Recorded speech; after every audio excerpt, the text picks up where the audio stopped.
Hey guys, welcome to another episode of Kevin's Kitchen. Today I'm going to show you how to make mango rice, a super delicious and creamy 1-minute lunch recipe.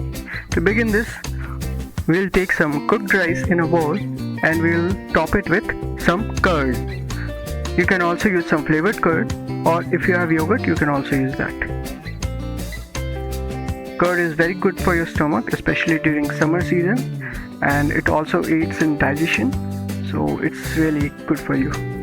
In my upcoming videos, I'll be showing you all these 1-minute lunch recipes which you can make whenever you are not feeling like cooking something in the afternoon, or if you have a shortage of time.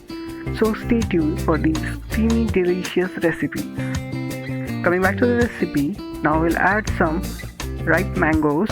Just remove the cover and cut it into small squares. Just the pulp part. Now we will add these mango pulp to the bowl. Now for the sweetness, we will use some powdered jaggery.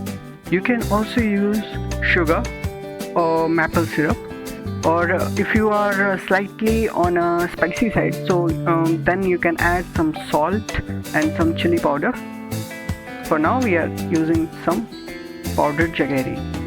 So basically you can have two versions, one is sweet and the other can be spicy. You can also garnish it with some dry fruits, and voila, our mango rice is ready. Mix it well and bon appetit! Hope you like the recipe. Cheers! For more videos, please like, share and subscribe. Take care of yourself and see you until next time. Thank you for watching.